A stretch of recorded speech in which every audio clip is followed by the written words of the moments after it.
Welcome everyone to the session about flexible billing options with Amazon WorkSpaces. Very delighted to be here on stage with Richard Perez, who leads end user computing at News UK, and he's going to talk about his journey with Amazon WorkSpaces and how the flexible billing options really helped News UK, which is a media company with a diverse and wide range of users and use cases, how hourly workspaces helped them get to where they needed to be for the organization while saving on costs. So I really want to start this discussion with what we heard from our customers in the past 2.5 years since the service has been available. So what our customers have been telling us for the past few years that there is this pretty rapid change in the business landscape in terms of business productivity and end user productivity. There is a more demanding mobile workforce that is actually pushing the boundaries of what they want to do in their organizations and really transforming what the IT function is and making sure that the IT function can be as agile and as quick to move with the business to support that need of this new landscape in business. So we'll cover a little bit of the emerging trends that we are hearing from our customers and I'll walk you through that a bit. And why did we think about building something which is going to provide that flexibility? And this is something that Rich and I will cover as well in our talk, that it really is a collaboration between our customers and the service teams at AWS that really lead to the innovation that helps customers in their journeys into the AWS cloud or with a particular service at AWS. For folks that may not be fully familiar with Amazon WorkSpaces, I'll give you a brief overview of what the service is all about and how it can benefit you and your organization. We'll cover in more detail the two billing options that we provide today to our customers. This is the monthly billing option, which is a low-cost, flat monthly fee designed for full-time users in mind, and the hourly billing option, which is designed with part-time users in mind, and I'll give you more specifics about what that is and how is that structured. Then I'll walk you guys through a demo. We'll go to the actually AWS Management Console, go create a couple of workspaces, assign them the right kind of billing option assignments through a running mode property that we've created, and make sure you're familiar with how easy it is to create users, manage users, and give them desktops quickly through a few clicks of a button in the AWS Management Console or using our APIs. After the demo, I'll hand it over to Rich Perez, who, as I mentioned, leads the end-user computing story at News UK, and he'll walk you through his journey on how they went from 2 years ago, where they only had a single option, to now where they have multiple options, and they continue to work with us to improve the service with us and make sure that they can offer more for their users. At the end, we'll do a quick recap. We'll walk through what we just covered, and we'll leave you some parting thoughts. We do have 10 minutes for Q&A, and there are mics associated on both ends of the hall. You guys just stand up and ask questions, and I'm happy to take them at the end of the presentation. All right, let's get started with the changing landscape of business. So what I've been hearing from our customers across various industries, whether it be financial services, whether it be healthcare, whether it be media and entertainment, is that there is a movement where the new style of work is very different than the old style of work. People demand to work from anywhere, on any device, at any time. And they do not want any service interruption while they're doing that. They want the desktops and the actual machine that they're working on to just simply follow along. Meaning the personal devices is a trend that we had been seeing when we launched Amazon WorkSpaces, but we've been surprised how quickly organizations are adopting this trend. For example, when I work on my workspace not 24/7, but on an 8-hour, 10-hour workday, I'm bringing my own device to work because I'm most familiar with it. I'm most productive with it. I like the screen. I like the keyboard layout. And that's a trend that businesses are adopting because it makes their users more productive. The other trend that organizations are trying to be more agile and dynamic is to be able to quickly support field workers, contract workers, temporary workers in their organization. How many of you are familiar with the concept of on-premises VDI? Or how many of you deploy personal desktops into your organization? Okay. So in order to do this at scale, which is that, hey, we want to add 1,000 more users in 5 days, what's the thought exercise that goes along by doing that? Our customers tell us that when some kind of requirement like this comes to them, perhaps supporting a training or demo use case with their organization, bringing in new employees as part of an investment or a merger acquisition, it takes planning, it takes time, it takes a lot of effort to get those users productive quickly, as opposed to something that's more dynamic and flexible. Access from mobile devices is obviously not just a trend that's established now. It has been growing for many, many years. And being able to provide full corporate-based resources on mobile devices is a challenge for a lot of our customers. What they prefer to do is to provide a fully functional desktop environment in the AWS cloud and have a client that connects to it with all the data being secure in the AWS cloud and nothing leaving that environment. And all you're doing is taking the desktop stream, which is encrypted, compressed, and sent over the wire to a client endpoint device. The IT administrators that I talk to or the organizations that I'm dealing with say that we have to do all of this to support this new dynamic nature of work, to support these personal devices, mobile access, but never compromising on security, by lowering their cost structure and being more agile. Like these concepts, if you took them a few years ago, were competing concepts, meaning you had to make trade-offs. Sometimes the user experience would have to be compromised. Sometimes data security had to be compromised. Clearly, agility, which is what is needing to transform an organization from an IT function perspective, will be compromised.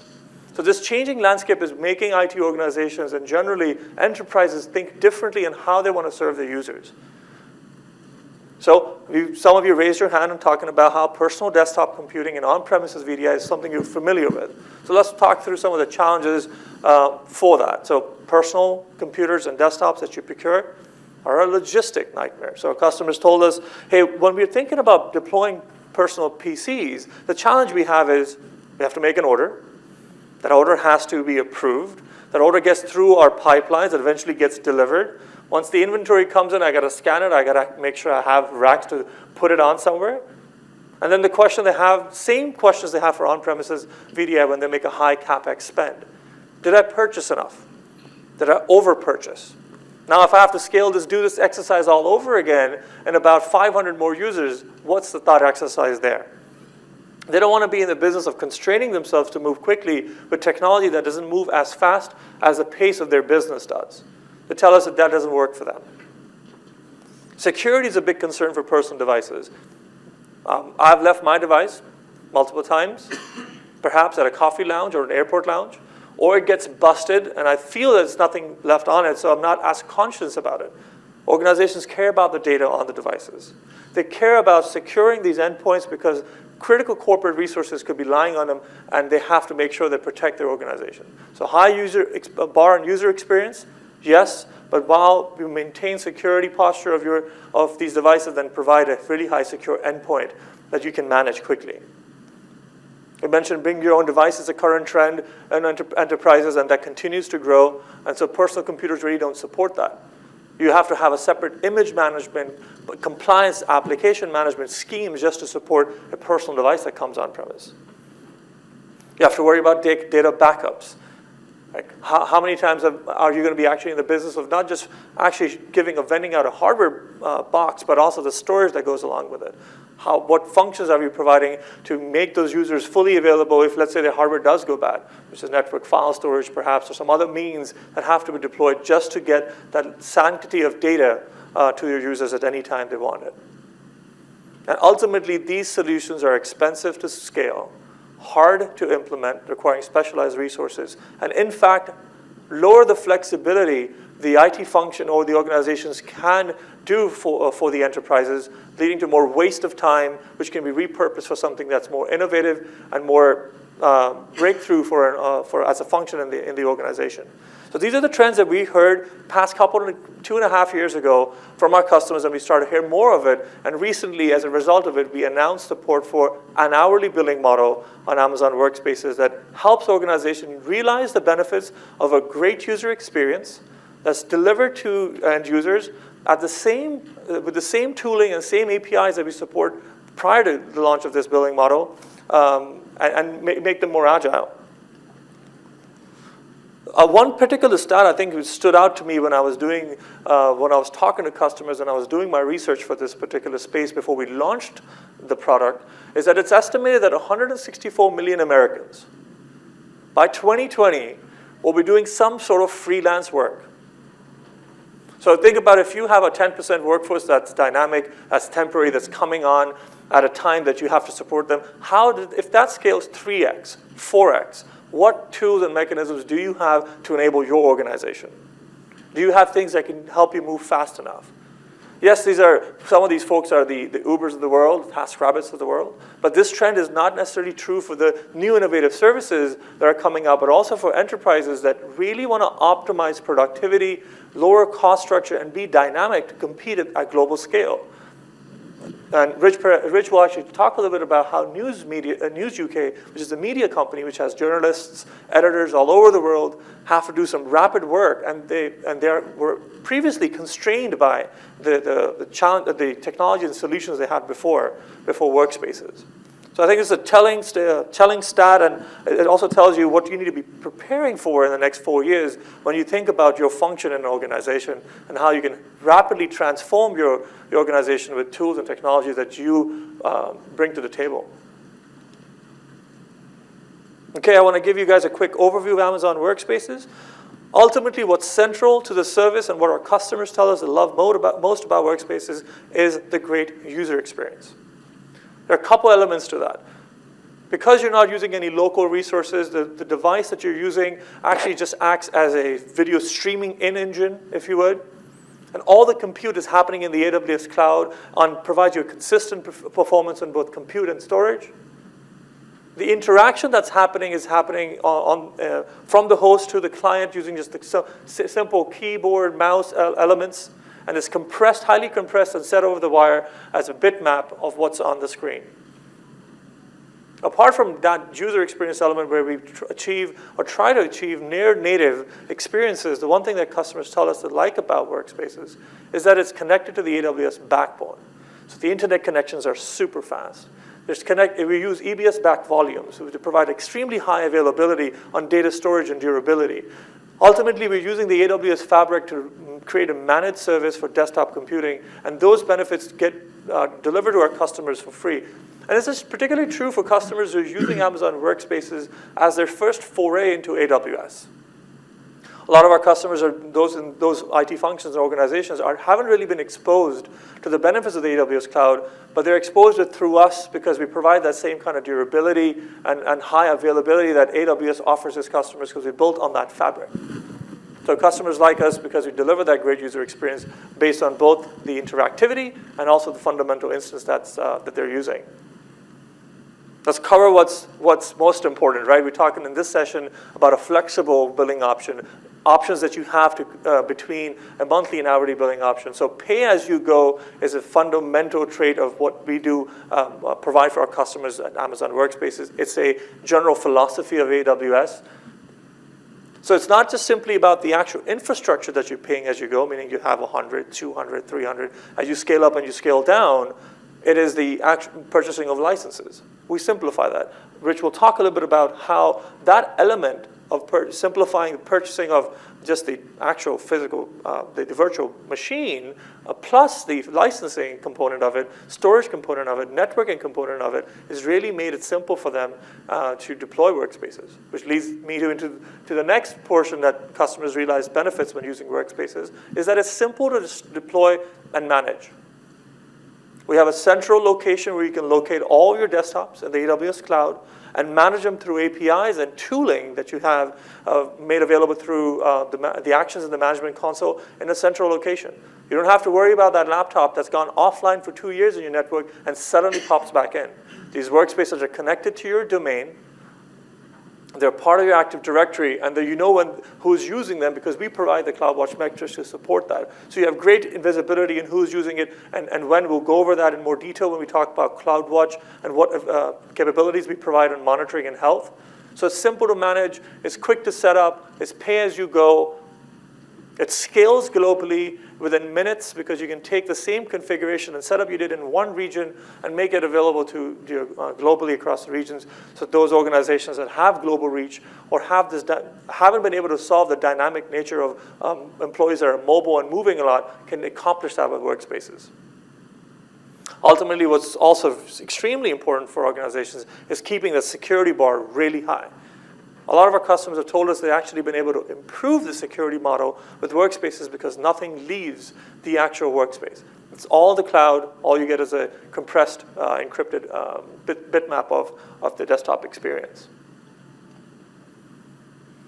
We covered a little bit. It's not exactly on the slide, but I want to talk about how well WorkSpaces plays well with existing tools. This is something that Rich will cover as well in his session. That while this service is designed for you to empower your users and change the IT function, you really don't have to change much about your desktop infrastructure to get there. What do I mean by that? We support multi-factor authentication using existing Radius setups that you may have for your organization. We have support for Microsoft Active Directory. We provide a Microsoft Active Managed Directory in the AWS cloud, or you can connect to one on premises or in the AWS VPC that you have. Plays well with SCCM. Rich will cover more about that in detail as well. So it plays well with existing tools and gives you those benefits of really transitioning to the cloud quickly because you're not investing in a whole lot but just that desktop that you want to provision. So this is the center of this talk. So I want to now take time to talk, more briefly about, in more detail about the two billing options that we provide today. So as mentioned, in the past couple of years, when we've been working with customers like Rich and News UK and identifying use cases for WorkSpaces, a trend that we saw was there's a lot of demand, a lot of pent-up demand for temporary workers, these kind of intermittent work that happens. So we looked at our portfolio and said, actually, there are two major classes of users. One's a class of users that's a full-time employee. That's myself. That's those who have been dedicated to a WorkSpaces environment, and that's what they use on a day-to-day basis to replace their physical desktop implementation. So monthly WorkSpace is a simple, low-fat monthly price that you pay for a single workspace. It's designed with full-time users in mind who need at least 8 hours a day worth of work or 7 hours a day worth of work across 5 days a week. It provides instant access. So one thing that's really critical, what the customers tell us about the experience is because the workspace is always running on a monthly basis, all your Outlook calendaring, Outlook emails, your chat applications are always syncing up, and it's always on. So you can have instant access to your workspace, and what Jeff Barr, who's a great advocate for the service, talks about this permanence effect. You go from home, you go from work to home, and let's say you have to log in over the weekend. For Jeff, it's starting a blog post for, let's say, WorkSpaces, or doing some sort of task, catching up on some work that wasn't accomplished. You have this permanence effect. WorkSpaces kind of follow you. You don't have to readjust your environment, your context to get to where you need to. So it's great for full-time users. It's designed with them in mind and simplifies your bill because you see one flat monthly fee for that user. The other billing option that we made recently available, which is in August, is hourly billing. This is designed with part-time employees in mind. Quite frankly, we were very surprised when we were talking to our customers how much of their use cases is actually in that bucket. And Rich will cover that in more detail in his presentation. But it was surprising to us that how the workforce has really evolved. It's not really about you and I necessarily sitting at our desks for a full-time job. While that's a very relevant use case. But there's a lot of dynamism in terms of what's happening in organizations, how quickly things are changing. So part-time employees with infrequent access, few days in a week, few hours in a day, they don't need a full desktop for all that long. Why are customers going to spend all that money and have that waste for that kind of use case? So we worked with our customers the past year or so, defined the product working backwards with them, and created an hourly billing model where you pay a very low flat monthly fee to cover storage, persistent storage, and then on the hour basis, you basically are paying for when you're using it, and we no longer use it. It comes with additional benefits on the user experience. As mentioned, this is central to how we think about the service.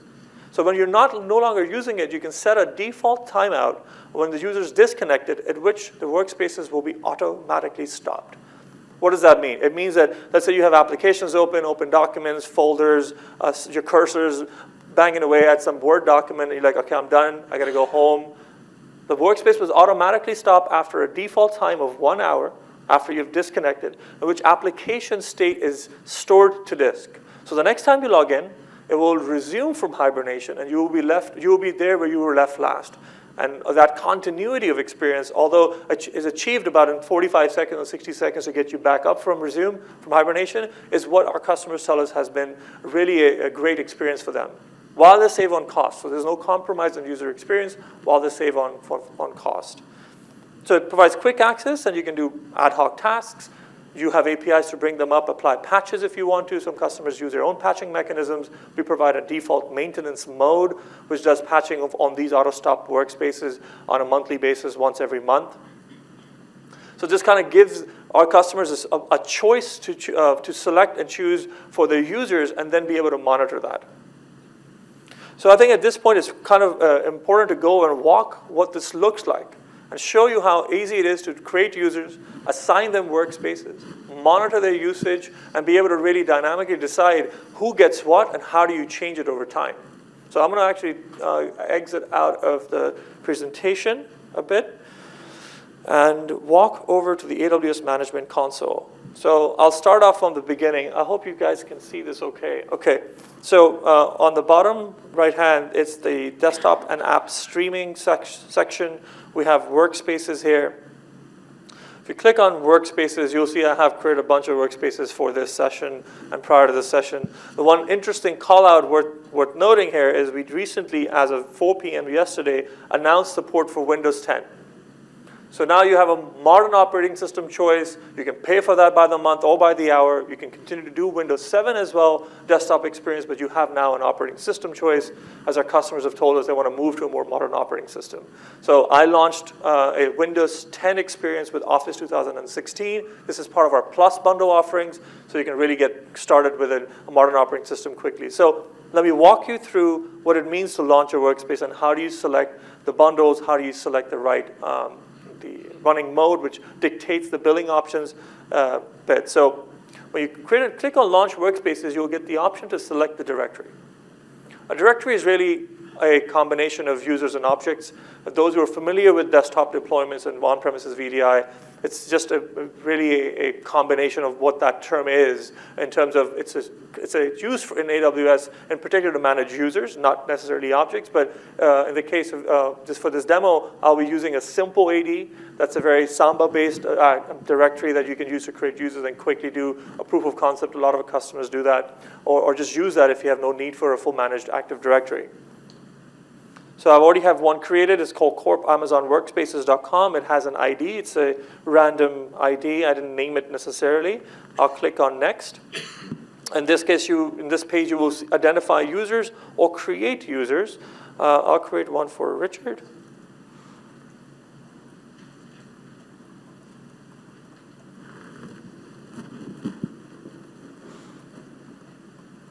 I'm just going to use a dummy email address. So what this email address is for in terms of a simple AD that's configured, is where the user gets a notification that, hey, your administrator has configured something for you. Here's the link to the download site for the client applications, and here's your username. Go set your password and get onto your workspace. So I'll create this user. And as you notice that there's other couple of things on this page. You can also search for all your users in that directory. You can search for a particular user in that directory. The one capability we provide is when you create that user, it's automatically selected for launching a workspace. You can create up to 20 users in one flow through our APIs and our management console. You click on Next Step, you will see an option of bundle types that we make available to our customers today. We didn't cover in detail our bundle types, but I'll briefly talk about them. They're designed with the kind of use case they serve. The value bundle is designed for task workers. The standard bundle is designed for general office productivity. The performance bundle is designed with power users in mind. I myself have a performance workspace. And we also very recently announced the ability to do a graphics-based desktop in the AWS cloud. What this really helps organizations is to say we have not only the flexibility we need on billing, but we have the compute profile we need to serve our consumer base, user base. And these graphics desktops are great for CAD, CAM, and engineering workloads, design workloads, media entertainment workloads. And so you have these options now, very recently that were announced, both in terms of the operating system choices and also bundle choices for workspaces. I will go pick Windows 10 workspace for you, Richard. That sounds okay? Mm-hmm. And this is where you do your selection.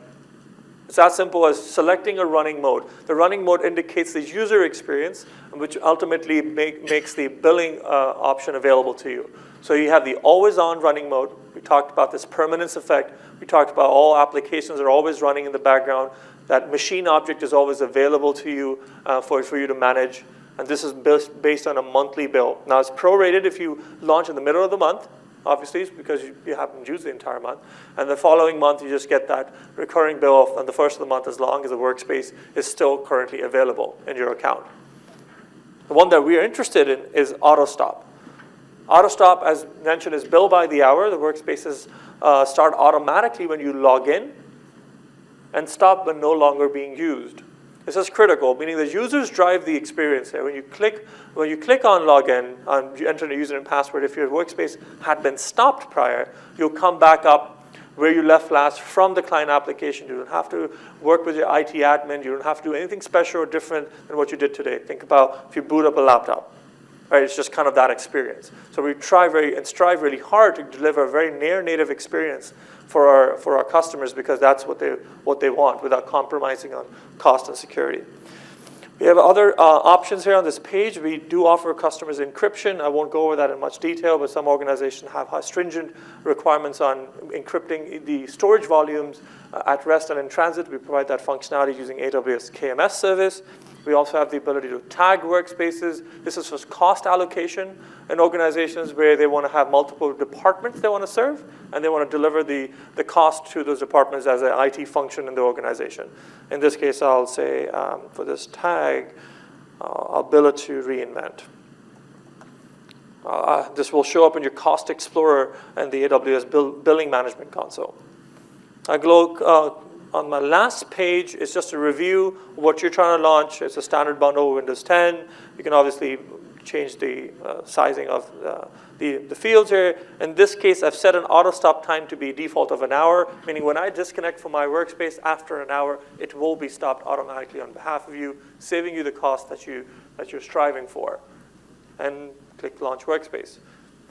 In the background, we're actually creating the workspace, setting up the image from which you're launching, creating the user profile, and making it all join to your domain. Any GPO policies that may be applied when a machine account first gets joined to the domain are being applied. So this takes about 15 to 20 minutes, and the workspace is available in the console for them to use. Once it's available, an email gets sent out to the user. OK, so in this console, you'll see that I have the running mode shown. I have the status also shown. These two things will help you understand what the user has currently received and what state is the actual workspace in. This is an auto-stop workspace. I created one for this session. It's currently available, meaning that I had logged into very, very recently and it's currently available. So let's look at when I logged in last. So it's available, but I am disconnected. The connection state says I'm currently disconnected, but still available because the hour boundary has not really crossed over. The user was last active at a little while ago. Last state check was a little while ago. So this kind of detail provides you when the user was last logged in, how long have they been logged in, we'll show you that as well, and what's the state of the workspace. So let's say this user has been logged in for quite some time, and I see that, you know what, he's really fitting this month into a full-time employee. He's coming on site. Through a simple action in the AWS console, you can go switch between the properties for workspace. That has no interruption to the actual user experience. It simply changes the state and the properties of the workspace behind the scene. So I'm going to change this back from auto-stop to always on. At the click of a button, it's done, meaning now this will always be on, and you can always change it back if you want using APIs and Management Console, but you have that flexibility. OK, let's quickly walk through the CloudWatch experience. I already have it up, and I want to walk through a key metrics that we expose to our users, our customers today, that helps them understand usage patterns, that helps them understand billing a little bit better. So let me clean this up a bit. Start off with user connected. Do a quick refresh. You'll see that I was connected for a 5-minute period at 11:30. Let's make sure this is local time zone. Okay, good. So I was connected at 4 o'clock, then I connected again at 8 o'clock, then I connected 3-4 times after that. This functionality is available for both monthly workspaces billed monthly or billed by the hour.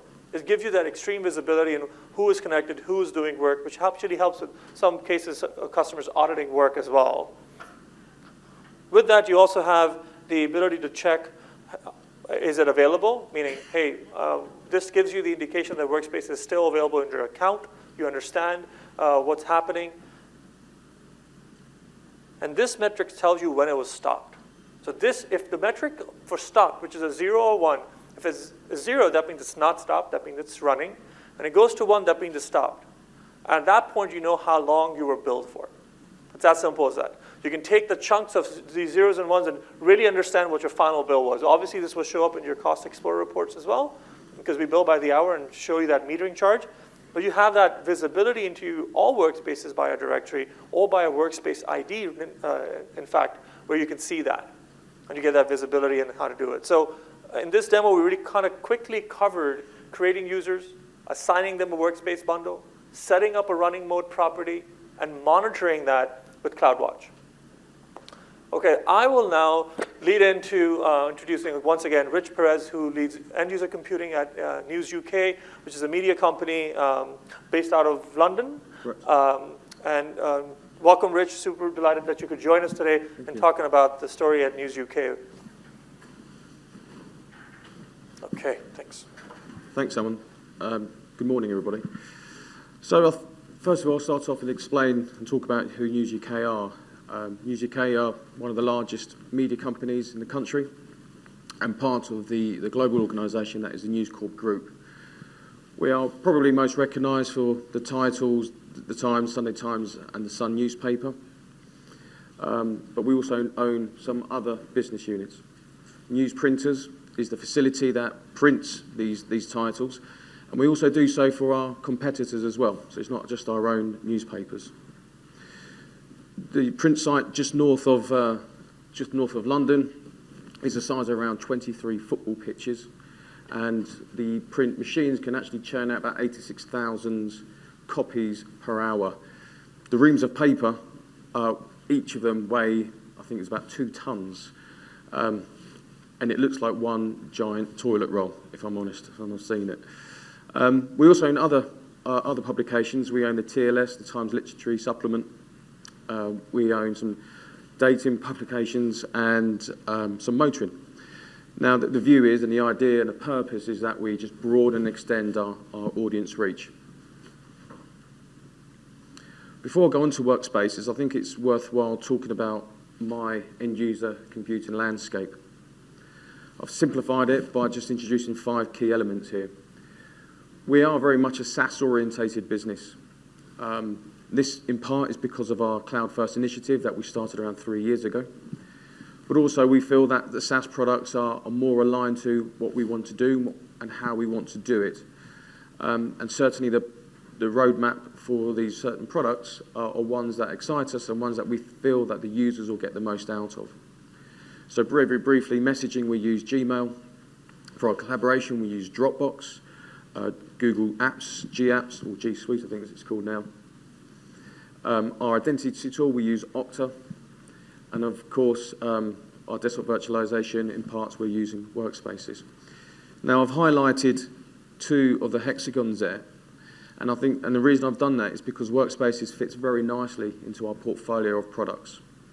Of course, it's a cloud-based solution, and that sits very well with our desktop virtualization element there. But it straddles across another one, which is our endpoint services. Today, to manage my Windows environment, I use SCCM, and we use it for the whole lot, for patching, for packaging, the lot. The benefit is I can use that also for Workspaces. I don't have to introduce another tool. I don't have to pay for something else and manage what is effectively, by comparison, a smaller community. News UK has around 4,500 users. So it sits very comfortably there, and it's something that my team enjoys. When I deploy our monthly patches, I can use a single tool, and they're quite agnostic as to what they're deploying to, a cloud solution or a physical device in the office. So why WorkSpaces? Well, we had, and we still do, have an on-prem virtualization solution. And as we all know, at some point in time, we need to refresh that, whether it's a 3-year, 5-year, or we just sweat the asset out forever until it breaks and we have to do something. But in anticipation of knowing that at some point we would have to spend, we decided to look at options and alternatives. So when we started this project, it was very much embarking on a new journey with AWS and Use. Through the long-standing relationship we had, we knew that we could perhaps contribute to their roadmap and even influence it from time to time, expressing what we wanted to have back. So for that reason, it made it a good choice. It's also, in fairness, if I'm being absolutely honest, some of the benefits and the reasons why WorkSpaces is important to us today, we had no idea 2 years ago. We really didn't. Partly because how new it was for both organisations. There are some obvious wins here, and I think you see on the slide we have the avoidance of a CapEx spend. I think that's pretty much standard and acknowledged within cloud computing. But some of my favourites, some of them are on the slide and others aren't, and I'll talk you through those. There's only 4. Firstly, it's just licensing restrictions.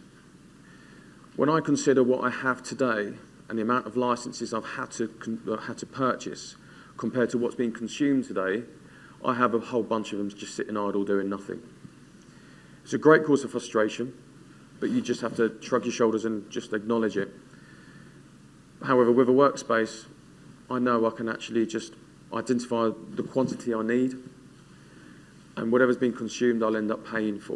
And that's a huge advantage, really, and a real step away from the traditional approach to licensing a product from many years ago. Secondly is accessibility on a wide range of devices. This is really the springboard for other initiatives. Some of them we know we are looking at sort of BYOD solutions. But it also, if I think smartly about the product range or the hardware that I now buy for my end users, if I still go down the corporate route, I know I don't have to buy an all-powerful singing desktop. I now have choices where I didn't have before. We can use our existing toolset, as I've mentioned, on SCCM, and this is a real big advantage and a real good saving. And fourthly, and obviously perhaps the most obvious and the reasons why we're here, is the hourly billing. A couple of years ago when I said what's important for us now and today, hourly is almost on the top of that list because I knew some of the scenarios that I faced with my user community. And if AWS hadn't offered hourly, I don't think this would be on the table for us. I just don't think the maths wouldn't work out and the TCO wouldn't add up or be even presentable. So intended use cases. So we're 4,500 people, but we anticipate workspaces to be deployed currently at the moment to around 500 to 600 users. And then from our analysis, we've categorised them into 4, as you see there. The analysis took place assessing our whole enterprise. So that included our remote sites, print sites, our remote users, and remote users could be a journalist or it just could be a salesman, just driving around up and down the country. Including our editorial teams, the support of our editorial teams, the people that publish and help publish the magazines, for example. We have general support users, we have development, product managers, and of course the administrative type of user, the HR, the finances. So I'll just go into the 4. So the first one is, which fits very nicely into our monthlies, a full-time access to internal resources.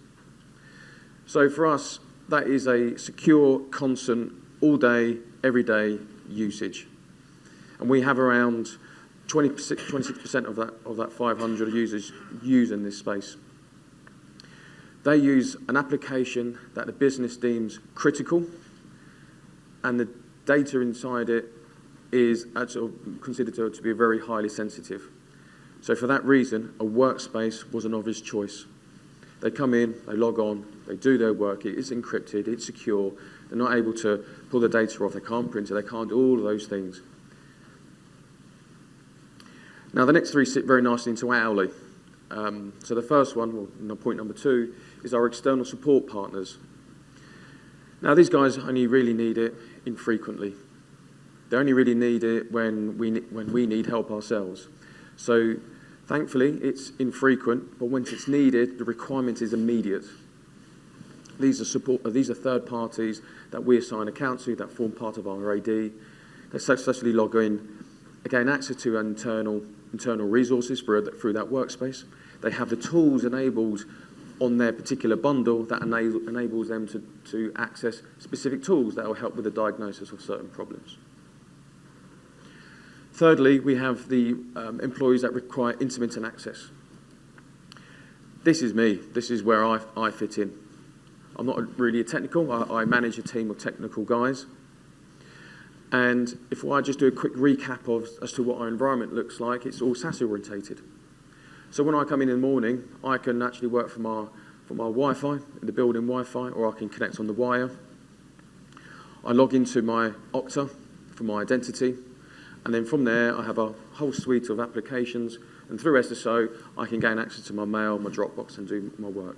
80% of my time is doing that and nothing else. That 20% is actually accessing HR tool to approve holiday request, procurement to approve a purchase order. Now I can't access that from the Wi-Fi or from my identity. I actually need a secure way of connecting to those applications, and that's where WorkSpaces come in. So what I simply do is I log into my workspace, takes a moment, gain access to those 1 or 2 or 3 applications that I use, do whatever I need to do, and I log off and I'm done. In reality, for me, that's only a couple hours a week, nothing more than that. For others, it could be a little bit more, or it could be less. But this is around 55–60% of the 500 users. Now, that's quite a few hundred. So can you imagine if I just had to pay monthly subscription for me, but I only use it 8 hours a week? It's pointless. And it goes back to that licensing and that commit that I have to do at the very beginning. It's the same deal, and it's not really conducive as to what I want to do. So that really would not work. And then the fourth use case is a business continuity solution. I like it for 2 reasons. One, it's about the licensing. Where if you have to invoke a BCP, I don't have all those licenses sitting idle, and I never use them, thankfully, touch wood. The other reason I like it is because I don't have to manage an image. We have our BCP scenarios, we have to go to an offsite where they provide us with a hardware that isn't even our hardware. I have to maintain and keep with an image. So if we go back to the accessibility and a wide range of devices, all I need is my BCP guys is to go on site, log onto their workspace, and they can then actually do the editorial stuff, they can do the support items, they can do whatever they need to do. We have around 4 different bundles or images to support the different types of users. So and the 200 listed there is really more about the BCP testing that I have to do on a frequent basis. However, I have the capabilities that if I was to invoke a BCP, I would need around 2,000 places. Now, that doesn't have to be in that facility anymore. That can be at Starbucks, it could be at home, it could be anywhere. The flexibility of my BCP has just widened and my costs have actually reduced. So that's one of the key tests for us that's up and coming soon that I'm really excited about to see how that works for us.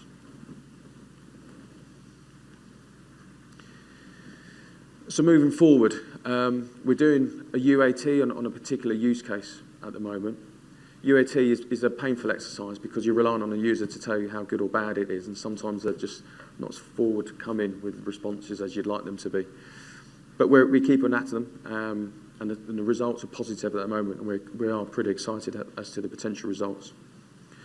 As I mentioned about our BCP exercise, we have actually one in the next couple of weeks, and this would be the real test to see whether this will actually work. So we have people go into that facility just using a browser, using a workspace. We have then other people going home and going to various different locations, or even other offices, actually. So this will be a really good test for us and to see how well we can incorporate Workspace into our business continuity. And it's something that you never really want to make a mistake on, because if you do, then it's the last thing you do in that office, really, isn't it? We have a problem with editorial. We have an application that is highly dependent upon image rendering, and it's pretty tough. As you can imagine, if you take the Sun newspaper as an example, 60% of it is all about the image. It's all about pictures. And obviously editors, the picture editors, they really just want to work on high resolution images. The availability of new regions with Workspaces kind of brings that to an advantage to us, and we want to explore any opportunity that new regions are introduced to help reduce that latency that they're currently experiencing. It's not awful by any stretch, but we think it can always be better. Because of the relationship we have with AWS, we are also able to explore and understand the roadmaps, what's going on, how they're doing it, and as I mentioned, we can contribute and influence on those roadmap items. We challenge them constantly, and we have a forum where we work with Salman and the Workspace team around the globe, in fact, and understanding what's going on, why is that feature above the other feature, and we challenge it, and it goes back and forth. And they also challenge us, actually, which is a good thing. We've previously used their professional ProServe team to help us and guide us and to make sure that we got the path right. And they've also introduced us to an AWS partner that we've worked with and continue to work with at the moment in terms of trying to get them fit and ready for some of these use cases that I've just described. But it's not all rosy, to be honest. We do have challenges. And we have a complex use case at the moment where we don't have, the use case doesn't sit particularly well within monthly. It doesn't really fit within hourly. So there's two things that have come from that. One is we're badgering AWS and working with the team constantly to see how we can fix that technically. And quite rightly so, when we engage with ProServe, they kind of threw the problem back at us a little bit and said, well, let's challenge the status quo. Do the users really need to work in that same way as they've always done for years, using that same old on-prem virtualization solution? And that's a fair question to ask. And that's something that we've learned on this journey constantly is, let's not do the same thing, just not repeat it. Let's challenge it and do it slightly differently. Can we work with the teams that are impacted and understand whether we can actually, the workflows can work slightly differently? Do we turn it on its head completely? And in the main, I certainly found is when you kind of share that problem with the teams, they start thinking about it themselves. Not all the time, though, if I'm honest. But I think the key thing here is we have a complex use case, and I'm confident by working with AWS, with Salman, and the rest of the team that we'll find something that is a good answer for us. So I'll just do a quick recap. So a quick recap. We have a diverse group of users with a wide range of needs. So monthly represented 3/4 of my use case. If monthly wasn't around, I don't think Workspaces would be the solution for us. Possibly, but I'm not sure it would. It was a game changer for us in understanding the capabilities, the springboard for new opportunities, working on new initiatives and things that we're probably not even aware of at the moment, but that will come as we consume this service more and more and more. It does range from constant monthly to the criticality and urgent of infrequent use. I think the complex use case we'll work through it, and there will be an answer for it. In the meantime, our intention is to grow our Workspace consumption, to issue it to more users, get them on it, and then hopefully we then start some new initiatives on top of that. So I'll hand you back to Salman, but thanks ever so much.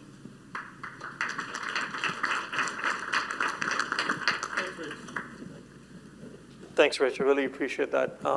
So I think the couple of key things I want the audience to leave with. We consistently collaborate with our customers. We always are listening to what they want, and as Rich mentioned, we continue to work on roadmap items with them. They're a close partner to us. They help us improve our service for additional customers, and that's in our DNA. So we want to continue to do that with Rich and work on additional use cases that we have, work on additional regional availability that he needs to help serve his business and his users. So we continue to work that as part of our collaborative effort. So I want to leave the audience with some, as a recap of what we just discussed. We covered what's, I think, central to what Amazon WorkSpaces is about. It provides a consistent desktop experience that your users will love at a cost that you can manage and be more, ultimately be more agile in your organization.